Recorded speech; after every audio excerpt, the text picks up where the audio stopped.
Go by AskTheIceman.com for news and information on the Iceman Show and the Single Mom, Single Dad Support Initiative, and also the film The Appalus, the film documentary that we're going to shoot. Copy and paste the link and go to Kickstarter.com to contribute. Go by AskTheIceman.com to sign up for a monthly subscription or even an annual subscription, and you'll save over $100. You tune into the Iceman Show. I'm your host, the Iceman. I wanted to do a movie review on The Wolf of Wall Street, the movie that was directed by Martin Scorsese, starring Leonardo DiCaprio. The one thing I want to start off with doing this movie review is basically just pointing out that this is one of the worst movies I've ever seen. But it's also one of the worst movies that Martin Scorsese has directed or been involved with. I don't know what they were trying to accomplish with this movie, and I think maybe I might be missing the point,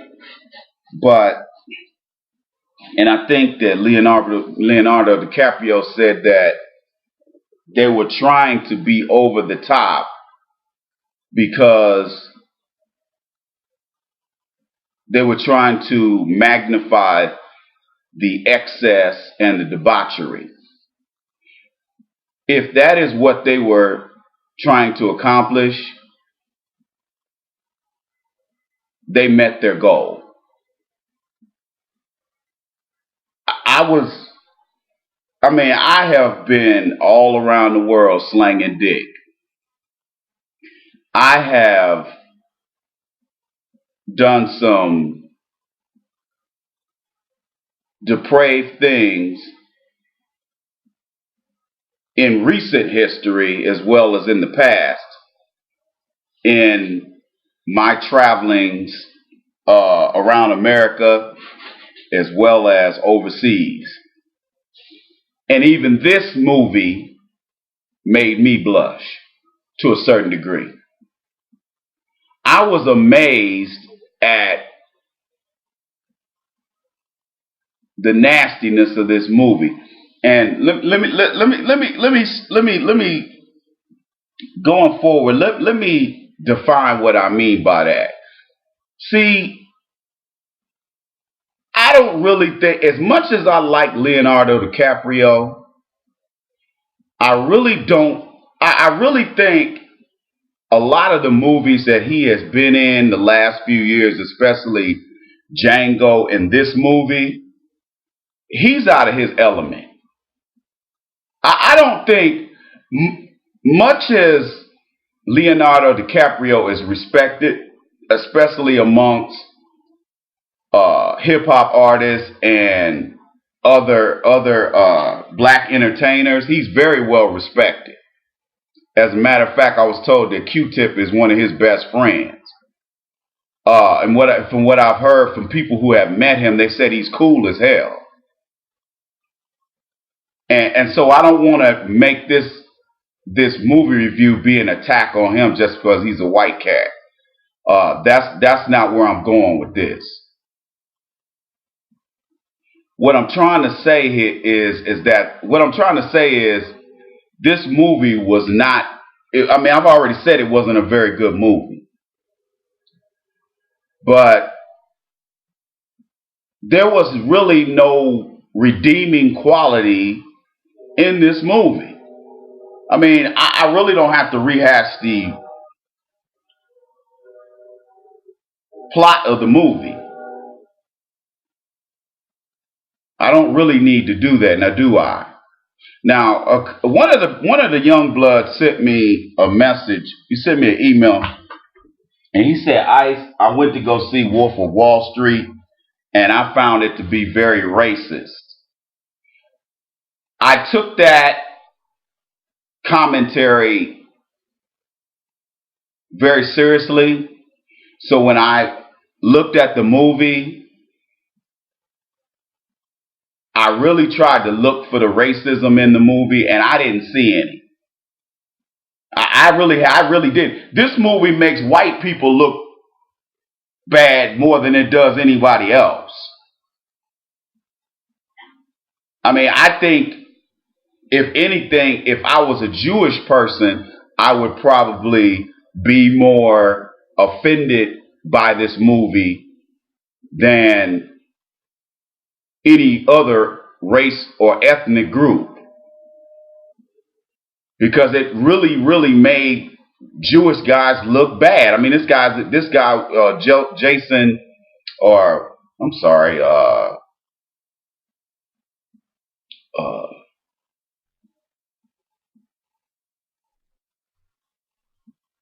Jordan Belfort.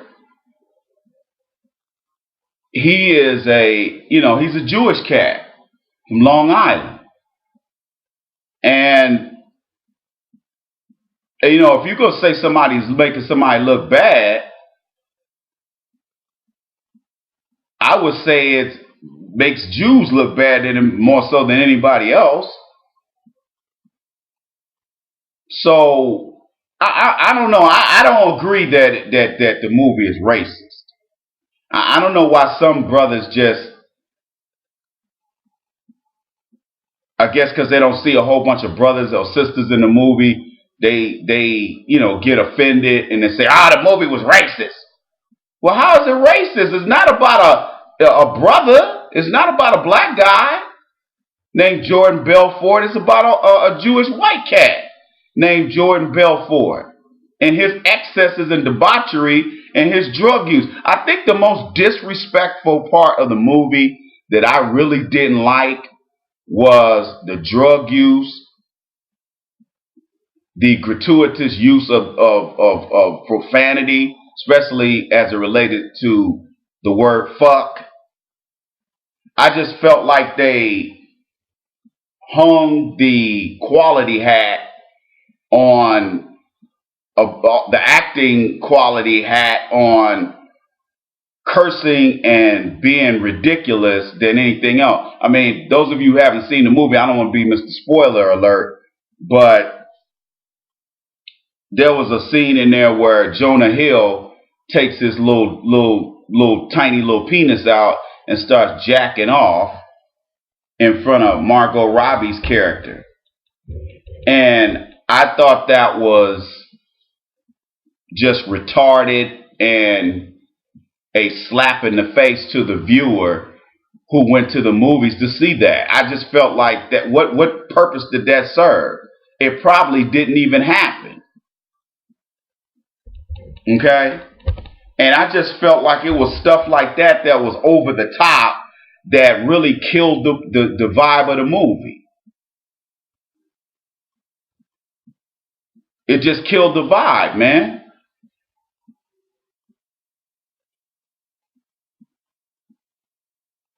Now, this guy, Jordan Belfort,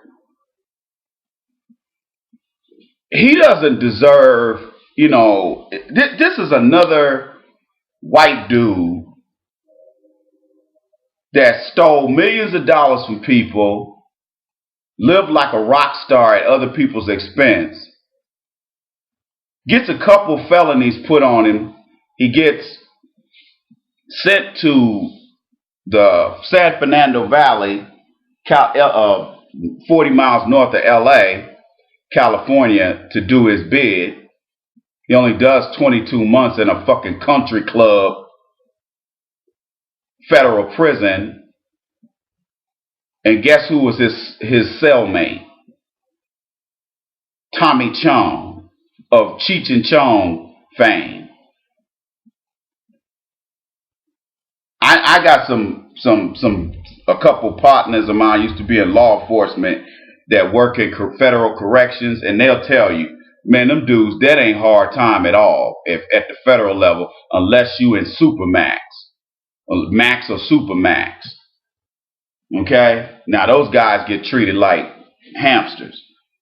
But them guys in medium security and minimum, which that one is a minimum security facility, them guys are eating steak and scrimps.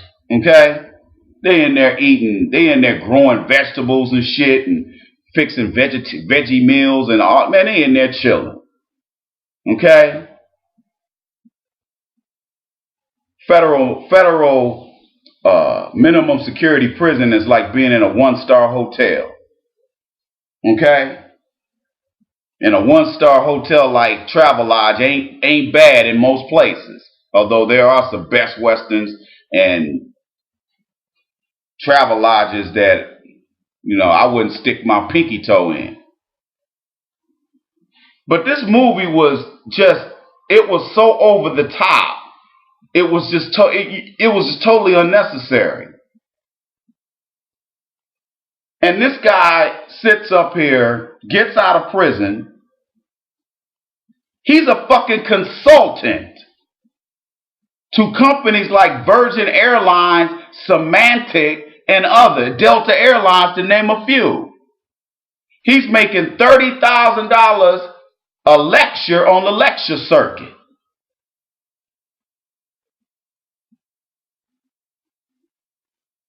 He's already made $11.6 million since he's been out of prison for the last 4, 5, 6 years.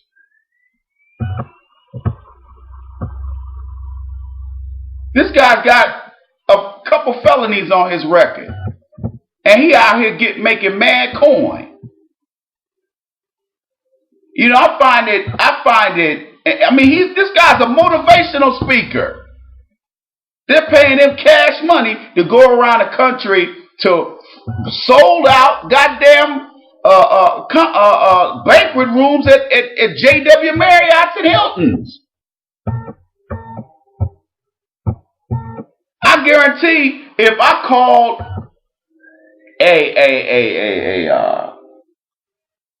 a motivational speaking event in any city of America, only 1 or 2 of you guys would attend.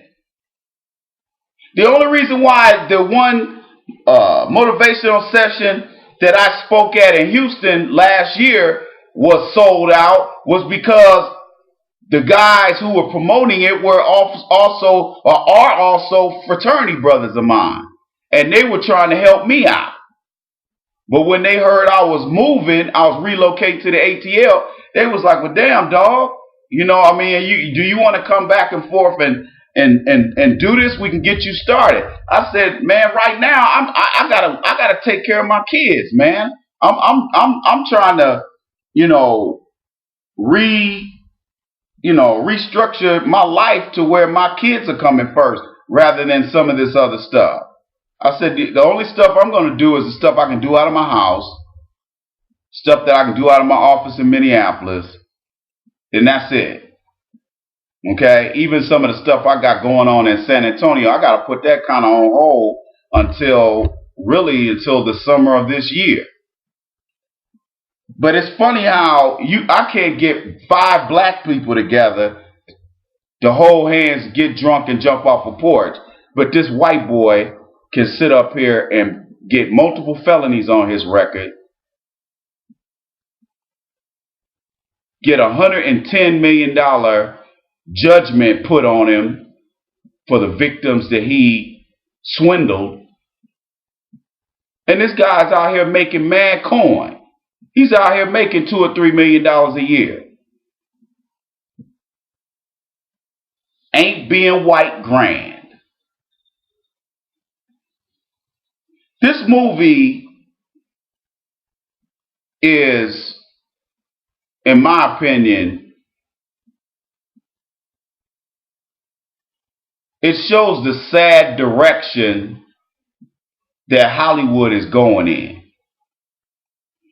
And I feel like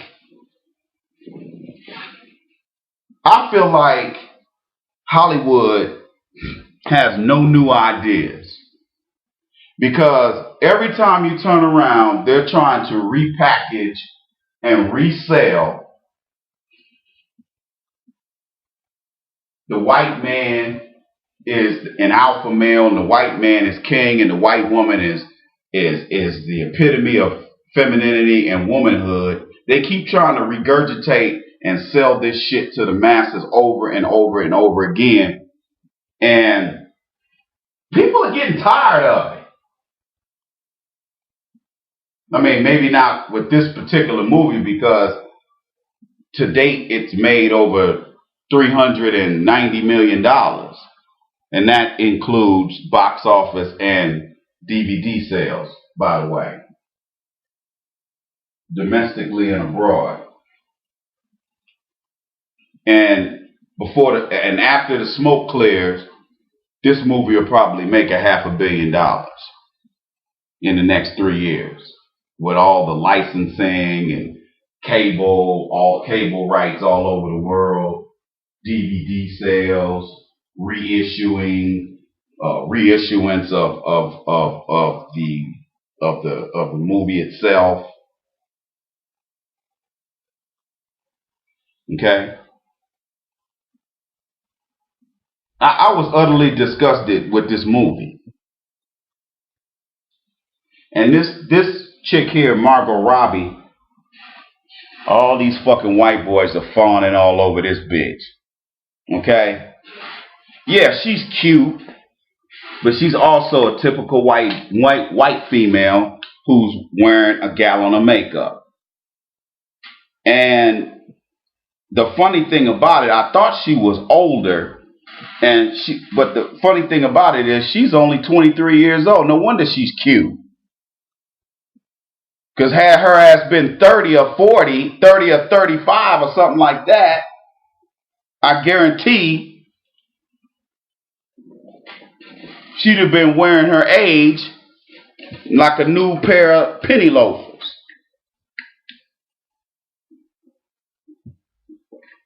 And so, to a certain degree, I was a little surprised that she was that young, especially being portrayed and presented as a straight up hoe in the movie.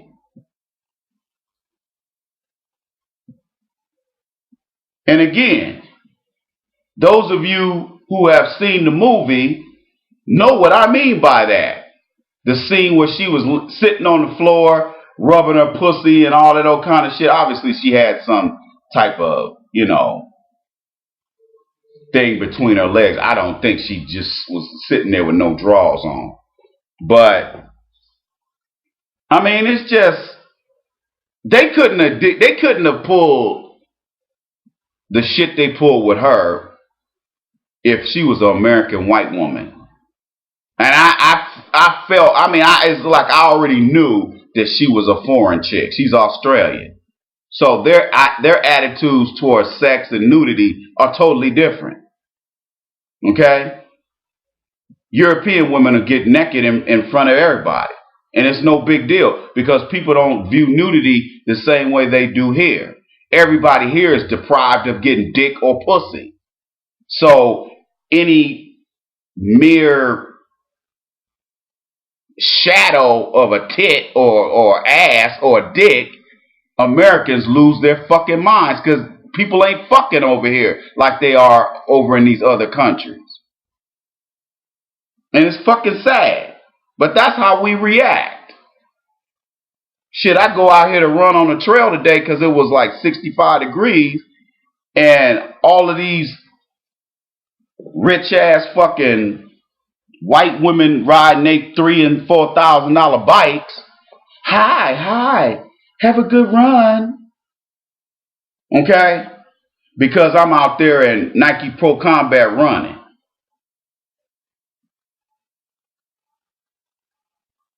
Okay?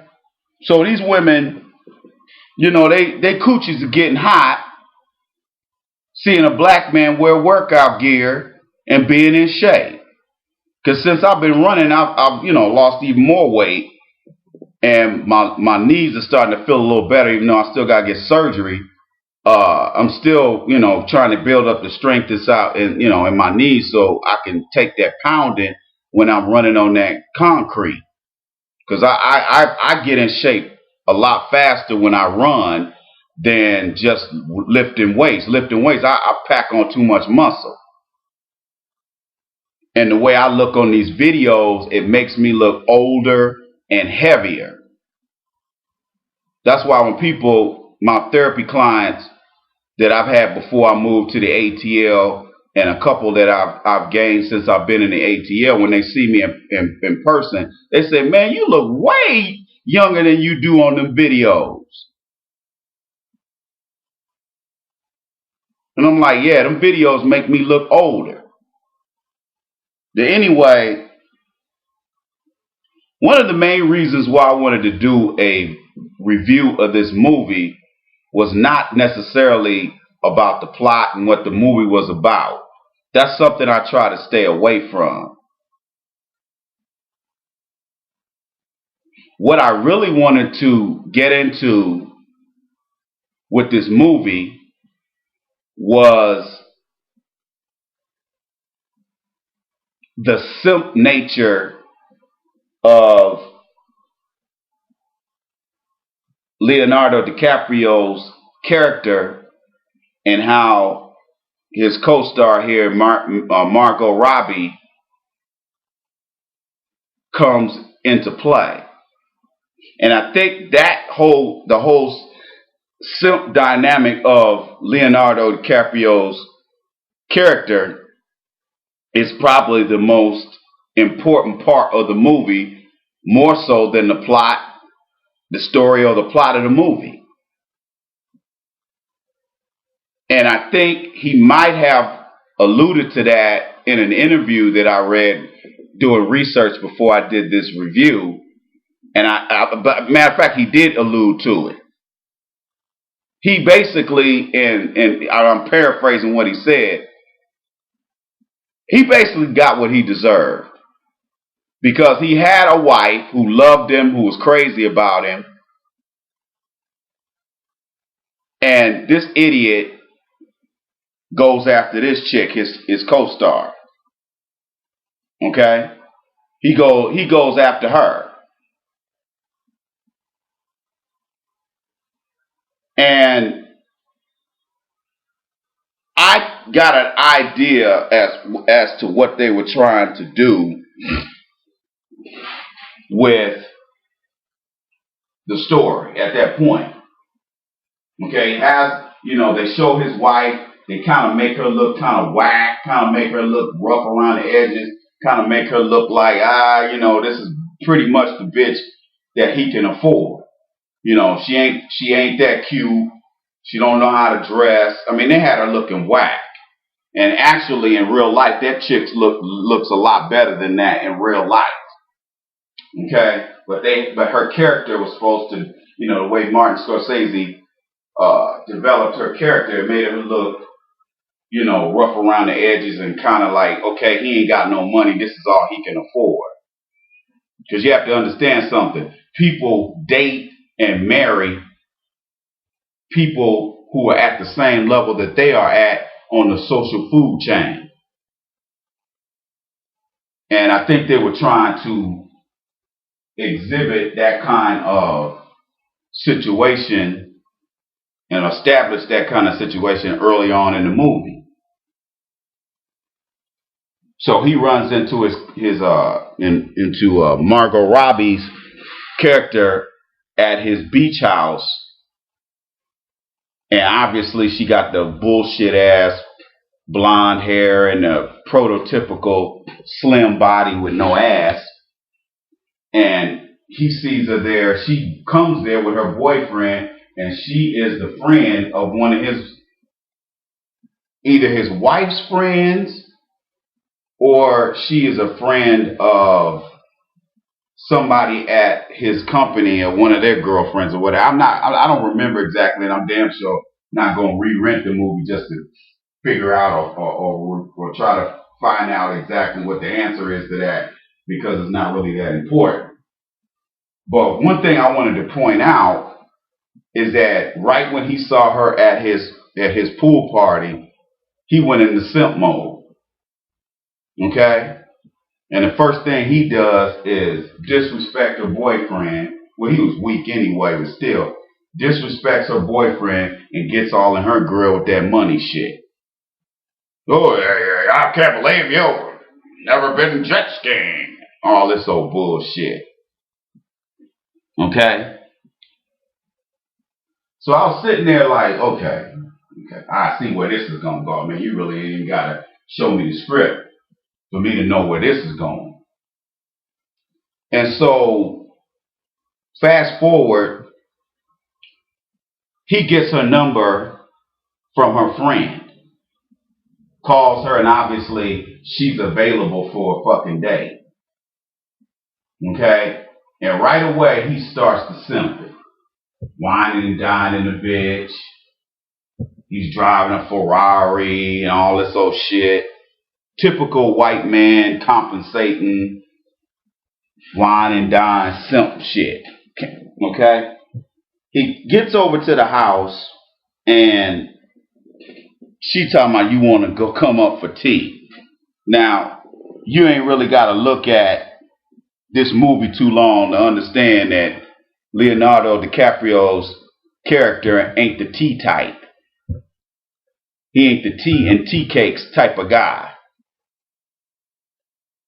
And so they proceed up to her apartment.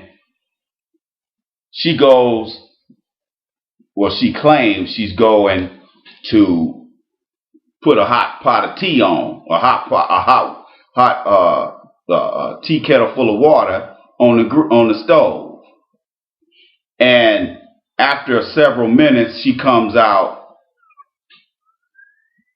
with pantyhose on, butt naked. And I noticed that she had the little fake and bake tan, the first part of me. Yeah, she's sexy and she's definitely fuckable and all that shit. But it was typical Hollywood white girl, exaltation. Which you all know I'm against that type of shit. Okay? And so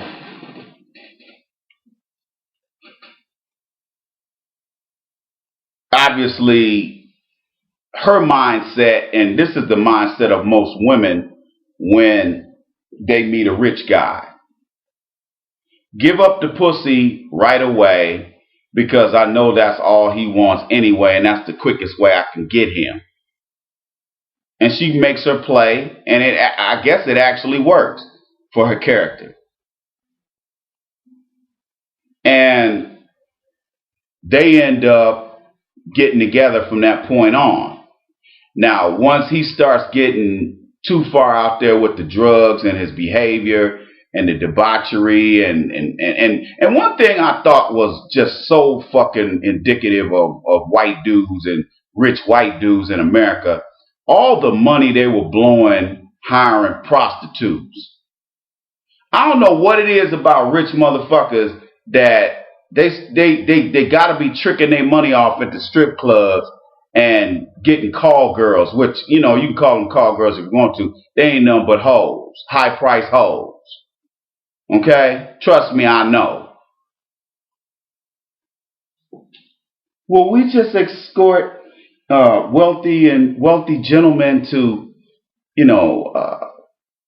high-end social events. No, bitch, you suck dick and you give up pussy. That's what you do. You can call it whatever you want to call it. At the end of the day, pussy. And putting dicks in your jaw.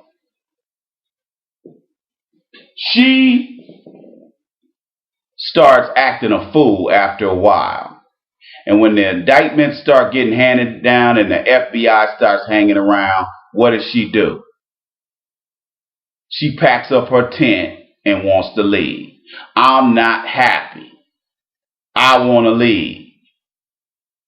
And the reason why I'm pointing this out, because this is not just a Hollywood movie as far as I'm concerned. This is a play that American women play on a daily basis. because I don't know who told American women, but somebody told them they're supposed to be happy 24 hours a day, 7 days a week. And as soon as trouble started brewing and the storm clouds started arranging themselves, this bitch wanted to be out. And there's a scene toward the end of the movie where she says, I don't love you anymore. I don't want to be with you, whatever. Look, this bitch never loved his ass anyway. She just loved his money.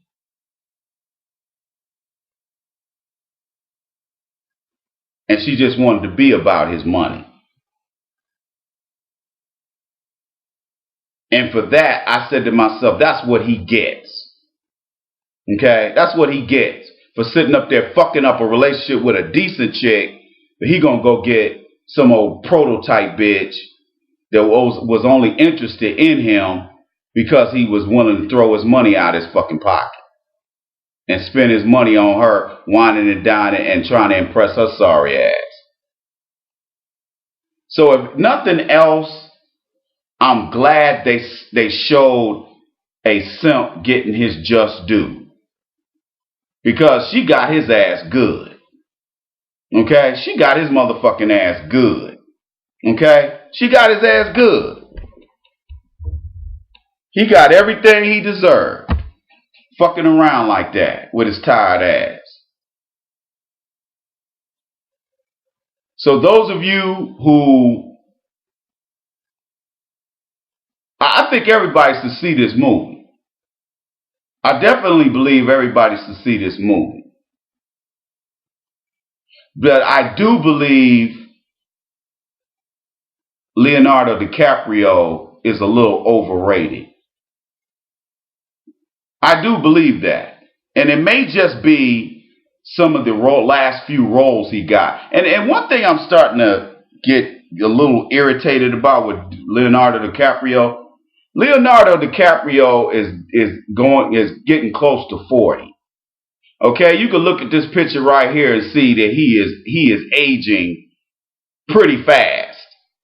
Okay, he is not the young kid that he was in Titanic.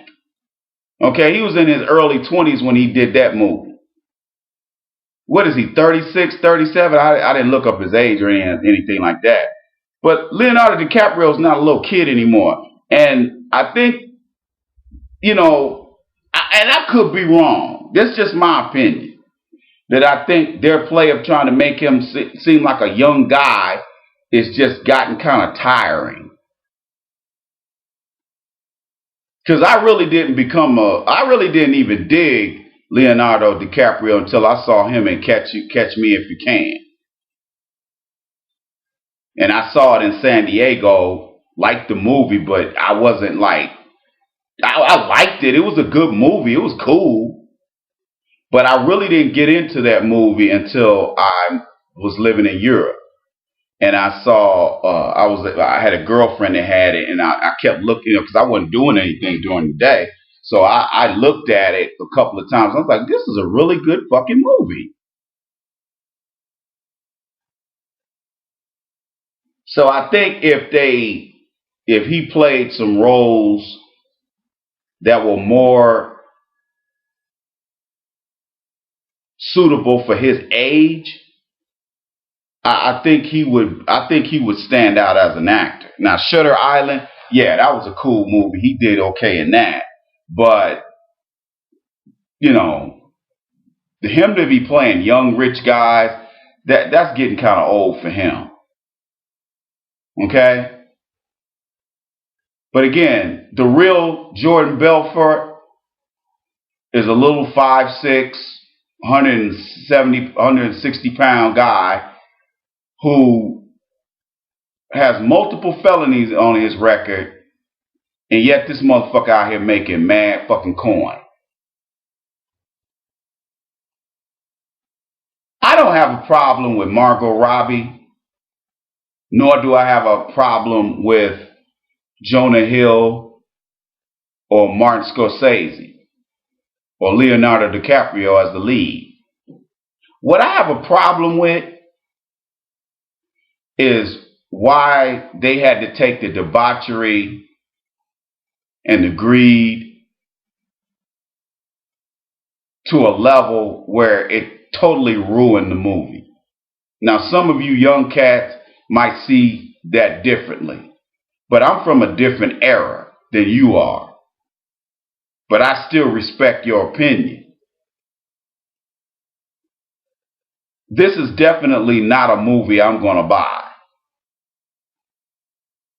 But I do think the educational value of this movie is the level of simping that was exhibited in this movie, and the fact that in the end, simping bit him on the ass and cost him millions of dollars. And also the motivation behind him even taking his criminal behavior to the next level in the first place is because of her, or because of the love of fucking with bitches that they claim or they think are fine.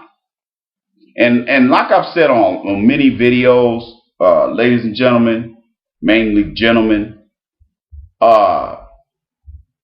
if you're living your life with your ego on the tip of your nose, and you live to chase women and impress women with money and cars and all that kind of silly ass shit, one thing you need to take notice of is that while you might tear up and stab a whole lot of pussy because you got money and you're willing to throw it away and simp on these bitches, know this. At some point, your money's going to run out like Jordan Belfort's did. And that bitch has still got her vagina. And even after she stopped, during and after she's done fucking with you, she's probably already fucking somebody else anyway while she's with you. But afterwards, she's going to continue to fuck other dudes, and she's not even going to think about your silly ass. And while you're sitting in prison or wherever it is you are, that bitch has forgotten about you. She's forgotten how your dick tastes. She's forgotten how your penis felt in her vagina.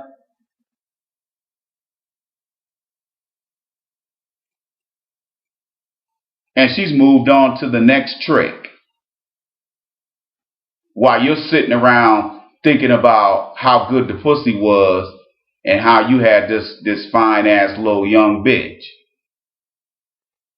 I guess what I'm trying to say is this. You'll run out of money long before these women will run out of pussy. You tune into the Iceman Show. I'm your host, the Iceman. Go by AskTheIceman.com. AskTheIceman.com. Holler at your boy.